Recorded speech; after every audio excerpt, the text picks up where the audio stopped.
कर्नाटक विधानसभा की सभी 224 सीटों पर मतदान चल रहा है। इसके साथ ही राज्य के 2621 उम्मीदवारों की किस्मत ईवीएम में कैद हो जाएगी। 13 मई को तय होगा कि राज्य में अगली सत्ता किसकी आई। इससे पहले चुनाव प्रचार के दौरान प्रधानमंत्री नरेंद्र मोदी, गृहमंत्री अमित शाह से लेकर कांग्रेस अध्यक्ष मल्लिकार्जुन खड़गे, राहुल गांधी, प्रियंका गांधी तक ने पूरा जोर लगाया। जेडीएस से एचडी कुमारस्वामी ने भी अपनी दिग्गज नेताओं की पूरी फौज उतारी। इस बार चुनाव लड़ने वालों में कई बड़े नेता भी हैं। खुद मुख्यमंत्री बसवराज बोम्मई चुनाव लड़ रहे हैं। इसके अलावा पूर्व मुख्यमंत्री सिद्धारमैया, कांग्रेस अध्यक्ष डीके शिवकुमार, पूर्व मुख्यमंत्री और जेडीएस नेता एचडी कुमारस्वामी जैसे कई दिग्गज मैदान में हैं। कर्नाटक सरकार के कई मंत्रियों का मुकाबला कांग्रेस और जेडीएस के बड़े नेताओं से है। भाजपा के कई बागी पार्टी बदलकर मैदान में उतर चुके हैं। ये भी दिग्गज चेहरे हैं। आइए जानते हैं कर्नाटक की 10 हॉट सीटों के बारे में, कौन कहां से चुनाव लड़ रहा है और क्या इसके समीकरण हैं और पूरे चुनाव में इसके क्या इंपैक्ट पड़ेंगे। ये बात मैं इसलिए कह रहा हूं कि जब कोई दिग्गज चेहरा चुनाव लड़ता है तो वो सिर्फ अपनी सीट पर नहीं बल्कि आसपास की सीटों को भी प्रभावित करता है। उदाहरण के लिए जगदीश शेट्टार है। जगदीश शेट्टार अभी तक हुबली धारवाड़ से बीजेपी के लिए एक बड़ा चेहरा रहे, लेकिन अब वो कांग्रेस में शामिल हो चुके हैं। ये बीजेपी का गढ़ बना रहा। 20 से 25 सीटों को प्रभावित कर सकते हैं, इस बात का दावा उन्होंने खुद किया था। कांग्रेस को भी ऐसी ही उम्मीद है, खासतौर पर तब जबकि ये विशुद्ध रूप से बीजेपी का गढ़ माना जाता रहा है। अब जगदीश शेट्टार कितना फायदा कांग्रेस को पहुंचाते हैं अपनी सीट के साथ साथ में, वो कैसे आसपास की सीटों को प्रभावित करते हैं, ये देखना दिलचस्प रहेगा। ये बात अलग है कि येदुरप्पा यहाँ तक कह चुके हैं कि लिख कर ले लो, जगदीश शेट्टार अपना चुनाव भी नहीं जीत पाएंगे। खैर, ये तो 13 तारीख को पता लग जाएगा, लेकिन इस बात से इनकार नहीं किया जा सकता है कि बड़े बड़े चेहरों का बड़ा असर कर्नाटक के चुनाव में प्रचार के दौरान तो देखने को मिला है। वोटों में कितना तब्दील होता है, ये देखने वाली बात होगी। 10 हॉट सीटों की जो मैं बात कर रहा हूँ, उनमें सबसे पहले आता है शिग्गांव।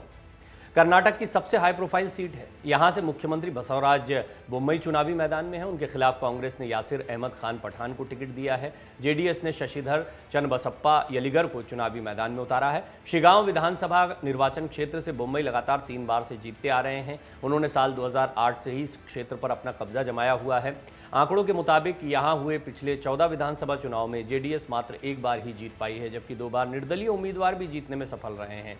सीएम बोम्मई के लगातार 3 बार यहां भाजपा को जीत दिलाने के बाद में उनका मुख्यमंत्री बनना, ये माना जा सकता है कि सीट उनके लिए कितनी अहम रही है, उनके अपने प्रोफाइल के लिए कितनी बड़ी रही है। वहीं 8 बार इस सीट पर कांग्रेस को भी जीत मिली है, तो कांग्रेस के लिए हल्के में नहीं ली जाती है सीट। कांग्रेस आखिरी बार हालांकि 1994 में चुनाव जीती थी।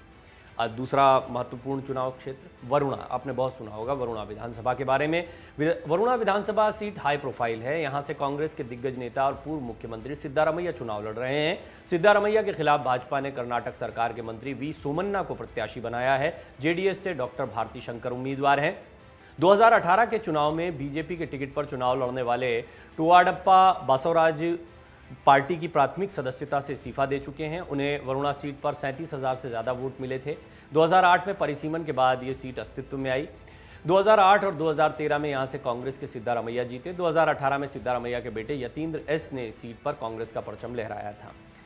कनकपुरा, कर्नाटक कांग्रेस के अध्यक्ष डीके शिवकुमार कनकपुरा विधानसभा सीट से ही चुनाव लड़ रहे हैं। शिवकुमार के खिलाफ भारतीय जनता पार्टी ने राजस्व मंत्री आर अशोक को मैदान में उतारा है। जेडीएस ने बी नागराजू को प्रत्याशी बनाया है। शिवकुमार इस सीट पर 2008, 2013 और 2018 में जीत दर्ज कर चुके हैं। कनकपुरा सीट पर हुए पिछले 14 चुनाव में से 6 बार कांग्रेस को जीत मिली। भाजपा यहां आज तक जीत दर्ज नहीं कर पाई है। एक बार निर्दलीय जेडीएस, जेडीयू और प्रजा सोशलिस्ट पार्टी के उम्मीदवार यहां से जीते हैं। वहीं 2 बार जनता पार्टी और जनता दल के उम्मीदवार यहां से जीतने में सफल रहे हैं। बड़ी बात यह है कि इस सीट को लेकर डीके शिवकुमार और कांग्रेस चिंतित भी थे, इसीलिए उनके भाई ने भी यहां पर नामांकन भरा था, लेकिन नामांकन वापस करने की तारीख पर ले लिया गया था। इस तरह की आशंका थी कि कोई गड़बड़ी होती है तो कहीं नामांकन रद्द ना हो जाए डीके शिवकुमार का। इस तरह की आशंका कांग्रेस ने जताई थी, इसलिए भी ये चर्चा में बनी रही सीट। एक और सीट है चन्नापट्टन। इस सीट से जेडीएस प्रमुख एचडी कुमारस्वामी मैदान में है। कुमारस्वामी के खिलाफ भाजपा ने सीपी योगेश्वर और कांग्रेस ने गंगाधर एस को टिकट दिया है। 2018 में भी कुमारस्वामी यहां से जीते थे। उन्होंने भाजपा के सीपी योगेश्वर को ही 21,000 से ज्यादा वोटों से हराया था। चन्नापट्टन सीट पर अब तक 2 उपचुनाव समेत पिछले 16 चुनाव में 6 बार कांग्रेस को जीत मिली है। वहीं 2 बार जनता पार्टी, निर्दलीय और जेडीएस उम्मीदवार जीतने में सफल रहे हैं, जबकि एक बार प्रजा सोशलिस्ट पार्टी, जनता दल, भाजपा और समाजवादी पार्टी को भी जीत मिली है। अथणी एक और सीट है। यहां से कर्नाटक के पूर्व उप मुख्यमंत्री लक्ष्मण सावदी कांग्रेस के टिकट पर चुनाव लड़ रहे हैं। लक्ष्मण सावदी हाल ही में भाजपा छोड़कर कांग्रेस में शामिल हुए थे। लक्ष्मण सावदी के खिलाफ भाजपा ने महेश कुमार थल्ली और जेडीएस ने शशिकांत पदसालगी को मैदान में उतारा है। 2018 में भाजपा के टिकट पर लड़े साध्वी को महेश कुमार थल्ली ने ही हराया था। तब महेश कांग्रेस उम्मीदवार थे, हालांकि बाद में बगावत करके वो भाजपा में शामिल हो गए। महेश भाजपा के टिकट पर जीते थे। साध्वी इस सीट से 2004, 2008 और 2013 में भाजपा के टिकट पर जीते हैं। प्रत्याशी बदल गए, देखना होगा। लक्ष्मण सावदी भी लिंगायत के बड़े नेता माने जाते हैं और मुख्यमंत्री रह चुके हैं बीजेपी की सरकार में, वो भी कांग्रेस में शामिल हो गए शेट्टार के साथ साथ। देखना होगा कितना असर अपनी सीट पर और आसपास की सीटों पर वो डालते हैं। सबसे दिलचस्प मुकाबला कहां पर है, जिसका मैंने पहले ही जिक्र किया, हुबली धारवाड़ सेंट्रल। इस सीट से कर्नाटक के दिग्गज लिंगायत नेता जगदीश शेट्टार, जो कि पूर्व मुख्यमंत्री भी हैं, कांग्रेस के टिकट पर चुनाव लड़ रहे हैं। शेट्टार कभी भाजपा के बड़े नेताओं में से एक थे। शेट्टार को भाजपा से टिकट नहीं मिला तो उन्होंने पार्टी छोड़ दी, कांग्रेस का दामन थाम लिया। जगदीश शेट्टार हुबली धारवाड़ सेंट्रल से 6 बार के विधायक हैं। बीजेपी ने इस सीट से महेश तेंगी नाकाई को उम्मीदवार बनाया है। इन्हीं तेंगी नाकाई के खिलाफ जगदीश शेट्टार ने कहा था कि उन्होंने बीएल संतोष के कान भरे, उनके खिलाफ साजिश की गई, इसीलिए पार्टी और उनके बीच में दूरियां हो गई। पार्टी ने गलत निर्णय लिया है, उनको टिकट नहीं देना पार्टी को नुकसान पहुंचाएगा, ये कहते हुए उन्होंने पार्टी को छोड़ा था। सिरसी एक और महत्वपूर्ण सीट है। सीट से कर्नाटक विधानसभा अध्यक्ष विश्वेश्वर हेगड़े कागेरी चुनाव लड़ रहे हैं। हेगड़े को भाजपा ने उम्मीदवार बनाया है। हेगड़े के खिलाफ कांग्रेस ने भीमन्ना नाइक को मैदान में उतारा है। कागेरी यहां जीत की हैट्रिक लगा चुके हैं। इस सीट पर पिछले 5 चुनाव में भाजपा को जीत मिली है। कांग्रेस को यहां 1989 में आखिरी बार जीत मिली थी। शिकारीपुर, इस सीट से भाजपा के दिग्गज नेता और पूर्व मुख्यमंत्री बीएस येदुरप्पा के बेटे भिवाई विजेंद्र को टिकट मिला है। देखिए, येदुरप्पा का वापस से चुनावी राजनीति में आना, उसके पीछे बड़ी वजह मानी जा रही थी कि अपने बेटे विजेंद्र को वो टिकट दिलवाना चाहते हैं। ऐसा हुआ भी, और शेट्टार और बीजेपी के बीच में जो दूरियां बढ़ी, उसके पीछे भी येदुरप्पा को एक केंद्र में रखा गया। वो भी लिंगायत के नंबर 1 नेता माने जाते हैं और येदुरप्पा जगदीश शेट्टार को बहुत पसंद नहीं कर रहे थे, ऐसा भी कहा गया। बहरहाल मेन मकसद येदुरप्पा का ये था कि 82 वर्ष के वो हो चुके हैं, वो कहीं दौड़ में नहीं दिखाई दे रहे हैं, लेकिन वो चाहते थे कि उनके बेटे को अब धीरे धीरे एक्टिव पॉलिटिक्स में लाएं। विजेंद्र के खिलाफ कांग्रेस ने जीबी मलातेश को अपना उम्मीदवार बनाया है। इस बार येदुरप्पा खुद चुनाव नहीं लड़ रहे हैं। येदुरप्पा हालांकि यहां से 8 बार विधायक चुने जा चुके हैं। 1983 से ही ये सीट येदुरप्पा का गढ़ रही है। 30 साल में उन्हें सिर्फ एक बार 1999 में हार का सामना करना पड़ा था, तब उन्हें कांग्रेस के महालिंगप्पा ने मात दी थी। चित्तपुर, यहां से कांग्रेस अध्यक्ष मल्लिकार्जुन खड़गे के बेटे प्रियांक खड़गे चुनाव लड़ रहे हैं। प्रियांक के खिलाफ भाजपा ने मणिकांत राठौड़ को मैदान में उतारा है। इनका ऑडियो बड़ा चर्चा में आया था, आपको याद होगा। 2018 में इस सीट से प्रियांक खड़गे ने जीत हासिल की थी। कांग्रेस के प्रियांक को 69,700 वोट मिले थे और 2013 में भी प्रियांक ही यहां से जीते थे। वहीं 2008 के विधानसभा चुनाव में प्रियांक के पिता मल्लिकार्जुन खड़गे यहां से विधायक बने थे। हालांकि 2009 में लोकसभा सांसद चुने जाने के बाद उन्होंने ये सीट छोड़ दी। इसके बाद हुए उपचुनाव में प्रियांक को भाजपा के वाल्मीकि नायक ने हरा भी दिया था।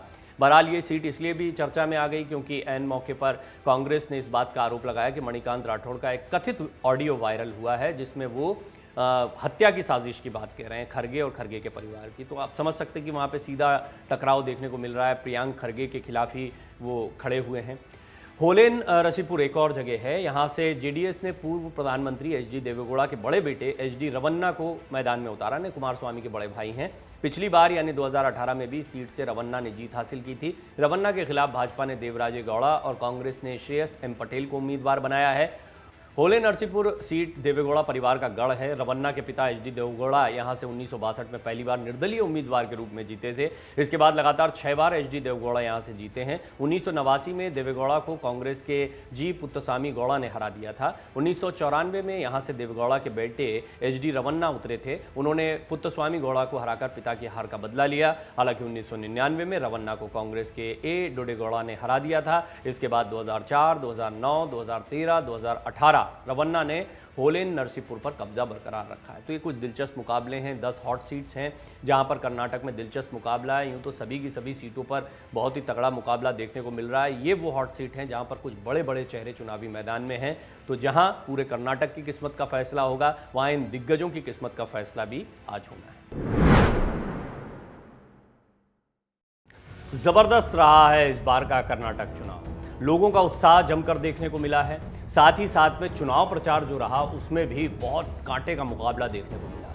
एक के बाद एक बड़े बड़े चुनावी प्रचार देखने को मिले, कई बयान देखने को मिले। कर्नाटका का चुनाव बहुत दिलचस्प बन गया। इसके दिलचस्प बनने की बड़ी वजह यह थी कि बीजेपी तो ताकत से चुनाव लड़ती ही है, कांग्रेस भी इस बार कर्नाटक की लड़ाई में बहुत आगे दिखाई देती रही है और कांग्रेस के पास कई मुद्दे थे। खासतौर पर एंटी इनकम्बेंसी बहुत फ़ायदा पहुंचा सकती है कांग्रेस को, ये कहा जा रहा है। दूसरी महत्वपूर्ण बात यह है कि सरकार के खिलाफ कई मुद्दों को सफलतापूर्वक उठाने में कांग्रेस कामयाब रही। ये कांग्रेस ने जिस तरीके से भारत जोड़ो यात्रा से मुद्दे को उठाया, पे सीएम, 40% कमीशन, अमूल नंदिनी, इन मुद्दों को कभी नहीं छोड़ा। इन मुद्दों के साथ में कांग्रेस आगे बढ़ती रही। हालांकि अंतिम दिनों में आपने देखा कि पूरा नैरेटिव जो है वो बजरंग दल, बजरंग बली की तरफ शिफ्ट होता भी दिखाई दिया। तो ये एक मामला रहा, लेकिन बाकी मामलों में हमेशा एज लेती दिखाई दी या 21 साबित होती दिखाई दी कांग्रेस। फिर भी प्रधानमंत्री मोदी ने बहुत दिलचस्प बनाया इस चुनाव को। उन्होंने पूरी ताकत झोंक दी। पीएम का तूफानी चुनाव प्रचार किन जिलों में रहा, इन जिलों में कितनी सीटें हैं, 2018 में यहाँ क्या नतीजे रहे थे, ये सारी बातें आपको इस रिपोर्ट में मैं बताता हूँ। पहले तो क्या रहा पीएम मोदी का चुनावी कार्यक्रम, वो समझिए। भाजपा के सबसे बड़े स्टार हैं प्रधानमंत्री नरेंद्र मोदी। 7 दिनों में 19 सभाओं को संबोधित किया, जिसमें जनसभाएं और रैलियां शामिल हैं। इसके अलावा प्रधानमंत्री मोदी ने 6 रोड शो किए, इनमें से 3 बेंगलुरु में, एक मैसूरू, कलबुर्गी और तुमकुरू में आयोजित किए गए। इन्हीं आंकड़ों को जिलेवार देखें तो पीएम ने अपने चुनावी कार्यक्रम में 19 जिले कवर किए, जिनमें 164 विधानसभा सीटें पड़ती हैं। जिन जिलों में प्रधानमंत्री मोदी का प्रचार रहा, वहां कैसा चुनावी गणित है, यह समझने जैसा बहुत दिलचस्प है। जैसे पहला, बीदर। प्रधानमंत्री नरेंद्र मोदी ने अपने चुनावी अभियान की शुरुआत बीदर जिले से की थी। यहां उन्होंने हुमनाबाद में जनसभा की। जिले में कुल 6 विधानसभा क्षेत्र हैं। पिछले चुनाव में यहां भाजपा को 1, कांग्रेस को 4 और जेडीएस को 1 सीट मिली थी। विजयपुर, पीएम का दूसरा चुनावी दौरा जो रहा वो विजयपुर यानी बीजापुर था। यहाँ प्रधानमंत्री ने एक रैली की। इस जिले में कुल 8 विधानसभा सीटें आती हैं। 2018 विधानसभा चुनाव में यहाँ भाजपा को 3, कांग्रेस को 3 और जेडीएस को 2 सीटें मिली थी। बड़ा कड़ा मुकाबला है इस क्षेत्र में। जिन जगहों पर उन्होंने रैलियां की, आप वहां समझ सकते हैं कि वहां कितना क्लोज मुकाबला है। इसलिए प्रधानमंत्री को यहां पर उतारा गया ताकि यहां पर बीजेपी को कुछ फायदा हो सके। जैसे बेलगावी है, बेलगावी बहुत ही महत्वपूर्ण जगह है। बेलगावी जिले के कुदाची और बेलहोंगल में प्रधानमंत्री ने एक जनसभा को संबोधित किया। इसके अलावा पीएम ने बेलगावी दक्षिण इलाके में रोड शो भी किया। बेलगावी जिले में कुल 18 विधानसभा सीटें पड़ती हैं। पिछले चुनाव में यहाँ भाजपा को 10 और कांग्रेस को 8 सीटों पर जीत हासिल हुई थी, तो क्लोज मुकाबला यहाँ भी है। बेंगलुरु, ये तो सबसे ज़्यादा दिलचस्प है क्योंकि बहुत सबसे ज़्यादा सीटें यहाँ पर आती हैं और कर्नाटक की पहचान बेंगलुरु से भी है। भाजपा के सबसे बड़े प्रचारक ने अपने चुनावी कैंपेन में चौथा जिला बेंगलुरु शहर को चुना। यहाँ उन्होंने उत्तर बेंगलुरु क्षेत्र में 2 रोड शो किए।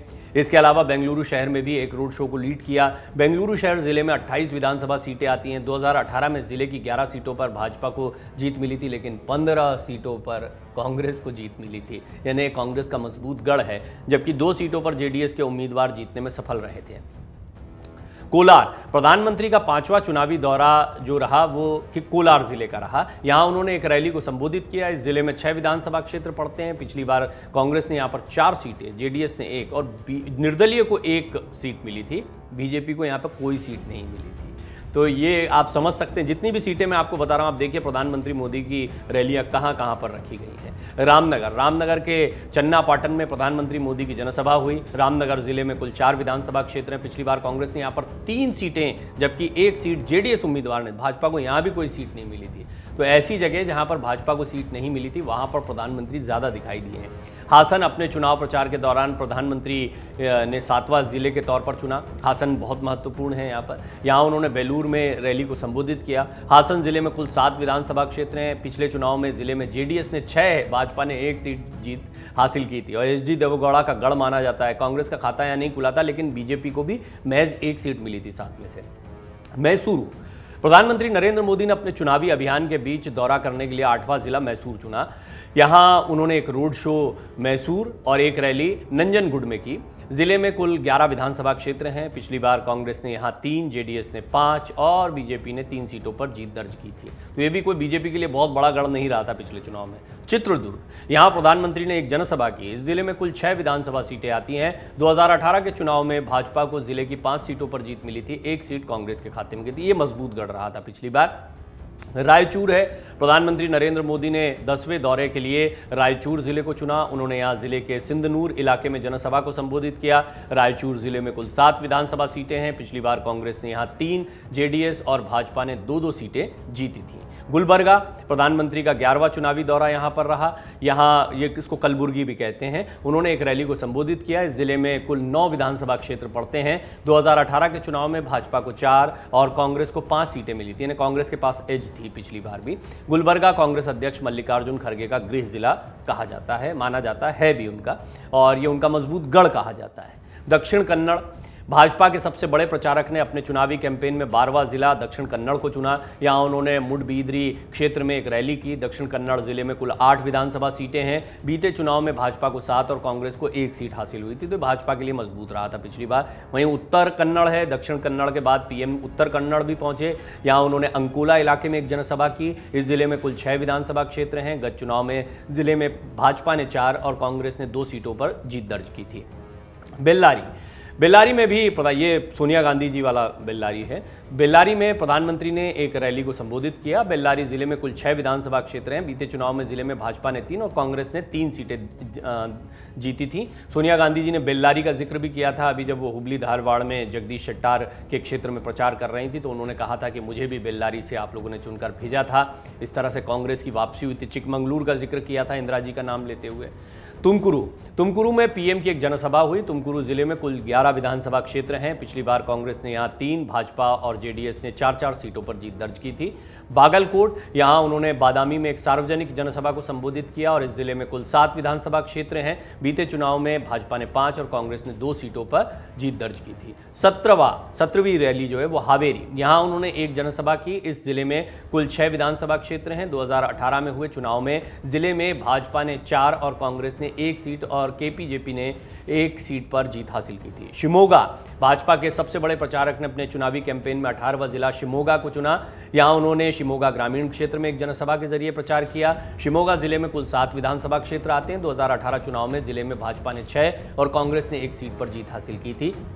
विजयनगर, पीएम का आखिरी चुनावी कार्यक्रम, यह 19वां था, होसपेट इलाके में हुआ। होसपेट में उन्होंने एक रैली की। इस जिले में कुल 4 विधानसभा सीटें आती हैं। पिछले चुनाव में भाजपा को 1 और कांग्रेस को 3 सीटों पर जीत मिली थी। कर्नाटक में बीजेपी को लग गया था कि मामला थोड़ा सत्ता विरोधी लहर से जुड़ रहा है, इसलिए पीएम मोदी के फेस को आगे कर भाजपा ने तैयारी की।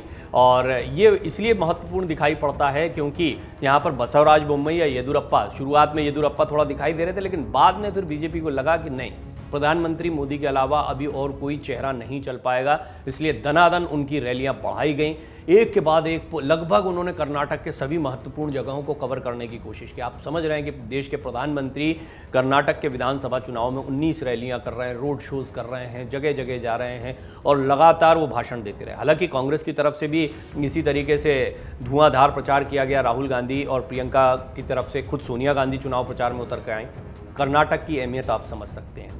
अब प्रधानमंत्री मोदी की साख भी दांव पर है क्योंकि उन्होंने उन जगहों पर भी कैंपेन किया है जहां पर पिछली बार बीजेपी की स्थिति कमजोर थी। हालांकि इस बार ओवरऑल देखा जाए तो एंटी इनकम्बेंसी बीजेपी के खिलाफ बड़ा मुद्दा जाता है, लेकिन ये जो बजरंग बली वाला मुद्दा आया, ये प्रधानमंत्री मोदी के अलावा कोई उठा भी नहीं पाता। जैसे ही बजरंग दल पर बैन की बात आई, उन्होंने बजरंग बली सीधे उठाया और वो जनता के बीच में नारा फेंका, अपने कार्यकर्ताओं के बीच में, फिर जय बजरंग बली, जय बजरंग बली। उसके बाद में आखिरी दिनों का नैरेटिव बिल्कुल बदल गया। तो ये उनके चुनाव प्रचार का अंदाज है, तौर तरीका है। देखते हैं कितना फायदा बीजेपी को इससे मिलता है। मन से उजाला कर चले, मन से उजाला कर चले, एक अमर उजाला कर चले।